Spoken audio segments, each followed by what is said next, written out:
सरदार साहब मुलाकात हुई है कल आपकी इमरान खान साहब से, अभी दावत दी है अभी पाकिस्तान अभी भी जा रहा हूँ वहीं अडयाला, अटियाला जेल जा रहा हूँ। दावत दी है तहरीक इंसाफ ज्वाइन करने की। उन्होंने बहुत दफा दी है, वो तो हम्म, जब से मैं वकील बना तब से दे रहे हैं। तो अब क्या प्लान है आपके, फैसला कर लिया? अब जब मोहतरम आसिफ अली जरदारी साहब ने खुद ही कह दिया है कि वो हमारी पार्टी में नहीं है, तो मैंने कहा बिस्मिल्लाह, अगर आप समझते हैं कि मेरी इसमें कोई स्पेस नहीं है तो फिर ठीक है, ऐसा तो फिर ऐसा ही से। तो फिर आप ऑफिशियली पाकिस्तान तहरीक इंसाफ ज्वाइन करने जा रहे हैं? देखें, मैंने दोस्तों को और बुलाया हुआ है, जुमे को इंशाल्लाह जुमे को फैसला करेंगे।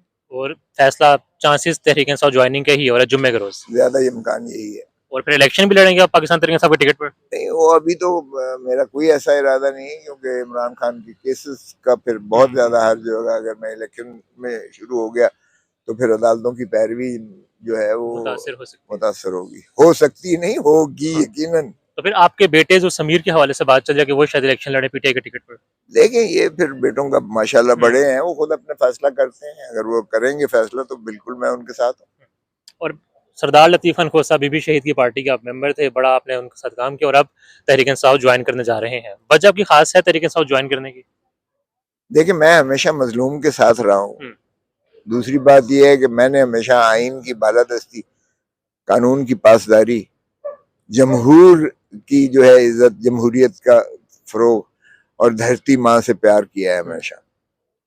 अब अगर मौजूदा हमारे जो है माशाल्लाह, अगर वो पीपल्स पॉलिटिक्स छोड़ के पावर पॉलिटिक्स में चले गए हैं, पावर पॉलिटिक्स में, तो फिर या इलेक्टेबल्स है, इलेक्टेबल्स फारिग हो गए तो फिर या मुक्तदर हल्के की जो है, मुक्तदर हल्के की जो मुस्लिम लीग नून बूट पॉलिश कर सकती है वो कोई नहीं कर सकता है। मेरा इख्तलाफ ही यहाँ से हुआ था कि ये जो नवाज शरीफ एंड फैमिली है, ये इन्होंने धरती माँ को लूट के तबाही की एक दहाने पहुंचाया है, और ये फिर भुट्टो के कातिल भी हैं।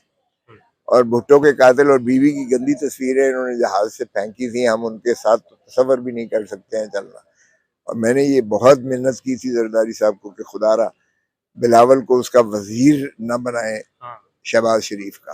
सारी दुनिया को पता है और मैंने ये बर्मदा ओपनली ये बातें की हुई है, लेकिन फिर भी उन्होंने कर दिया तो फिर ठीक है। उससे तो फिर बड़ा मुश्किल हो जाता है साथ चलना। फिर वहां से हमारा जो है काफी चीजों पर इख्तलाफ हुआ। खान साहब आ गए मेरे घर पे भी, जब मेरे घर पे फायरिंग हुई पूछने के लिए, और फिर उन्होंने बताया कि मुझे किस तरीके से रजाक शर जो क्वेटा में कत्ल हुआ है ना, मेरा जहाँ दूर नजदीक का मुझे पता भी नहीं है, और ये अता तारा ने कहा इसने कत्ल किया है, फांसी दे दो ये वो। तो मुझे भुट्टो वाली मुमासलत नजर आई उसकी, जिस तरह उसे एयानत में जो है सजाए मौत करके लहद में उतार दिया।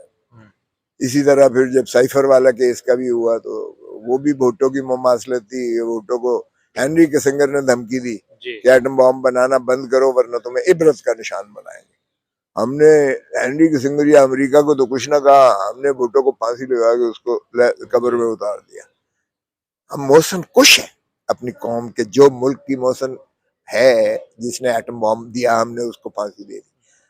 अब हम इमरान खान के पीछे पड़े हुए हैं, क्योंकि वो लोगों की धड़कनें इस वक्त दिल की धड़कन है, और उसको हमने डोनाल्ड लू के एक हुक्मनामे पर, डोनाल्ड लू ने जिस तरह असद मजीद हमारे एम्बेसडर को अमेरिका में कहा कि अगर इसको निकाल दिया तो अमेरिका तुम्हें माफ कर दे, हमने उसे निकाल दिया वजारत उज़्मा से, और निकाल के हमने सिर्फ ये नहीं है पाबा सलासल करके जंजीरों में जकड़ दिया। अब हम उससे सजा करने, तो ये दोनों ये केसेस मैं कर रहा हूँ, और मुझे इसमें दोनों में ममासलत जुल्फ़िकार अली भुट्टो की। मिलिट्री कोर्ट्स के हवाले से फैसला महफूज हो चुका है, फैसला उम्मीद है?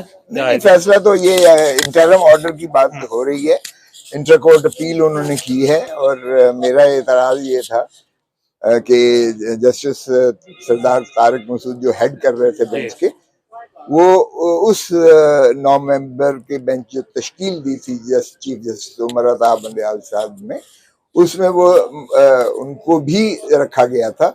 बाद में उन्होंने रिक्यूज किया, और उसमें नोट जो लिखा उसमें उन्होंने तबसरा किया मैरिट्स पर उस केस के, और उन्होंने कहा कि ये बराह रास्त सुप्रीम कोर्ट में आर्टिकल 184(3) में ये पिटिशन मेंटेनेबल नहीं है। तो फिर वो उसके खिलाफ अपील कैसे सुन सकते हैं एक उस फैसले के खिलाफ जिसमें उनका एक नोट आ चुका है, जो अपील में पहली ग्राउंड ही वफाक ने और बाकी चीजों उन्होंने ले ली है बाकियों ने, लेकिन मुस्तरद कर दें सारे एतराज़ात। नहीं, कोई मुस्तरद नहीं हुआ है। उन्होंने कहा कि चूंकि ये एतराज था जवाद ख्वाजा साहब की तरफ से और जवाद ख्वाजा के वकील वो इल्तबा की दरखास्त देकर बाहर बैरून मुल्क गए हुए हैं, तो उन्होंने कहा कि अभी हम देखते हैं कि अपील है, अपील को अगर एडमिट करते हैं, अभी तो वो एडमिशन के लिए स्टेज पर है अपील, तो उन्होंने शुरू कर दिया। हमने सबने एतराज किया कि जब आप इसको, हमारे नजर में आप बैठ ही नहीं सकते इस अपील में, चे जाए कि आप कोई भी फैसला करें, अबूरी फैसला भी नहीं बनता जब आप इस में बैठने के हमारे उसके मुताबिक इस्तेहकाक नहीं रखते हैं, क्योंकि आप अपने खिलाफ, अपने फैसले के खिलाफ, अपने किसी ऑर्डर के खिलाफ अपील नहीं सुनते। बाहर कैफ उन्होंने इसके बावजूद सुना है और बादी उन नज़र में सुनने के बाद अब ऑर्डर महफूज किया है, और उसके बाद उन्होंने कहा अबूरी हुक्म पर भी हमने कहा कि ये अभी फैसला तो तफसीली आया नहीं है, आप किस चीज की अब इसमें बहस सुन रहे हैं, फैसला तो आ लेने दें, आप ज्यादा से ज्यादा ऑब्जर्वेशन दे के अब इंतजार कर रहे हैं, कौन सी ऐसी इसमें जो है अर्जेंसी है। लेकिन उसके बावजूद उन्होंने सुना। फिर मैंने ये अर्ज किया कि ये मातहत अदालत के खिलाफ अपील नहीं है, ये सुप्रीम कोर्ट ही के 5 जजेस हैं जो इस वक्त आप बैठे हुए हैं, आपके और उनके बराबर के अख्तियारात हैं, इसलिए अगर एक जज भी आप में से उधर जाता है तो वो 6 हो जाते हैं, फिर भी आप अपील नहीं सुन सकते हैं। तो इसको इसलिए मुनासिब यही है कि इंतजार कर लें। ट्रायल जारी है वैसे मिलिट्री कोर्ट में? कोई भी जारी नहीं था। ट्रायल क्या होता है? फ्रॉड होता है। मिलिट्री कोर्ट का ट्रायल आप उसे कहते हैं यार? पता ही नहीं है क्या हो रहा है। जैसे चौधरी एतजाज ने कहा, वो सेठ साहब जो सेठ से justice, chief justice Peshawar high court के 353 मुकदमा थे, 353 के 353 में इकबाल जुर्म था, 353 के 353 को सजा थी, वो जो उन्होंने कलअदम की थी। ये ट्रायल होता है?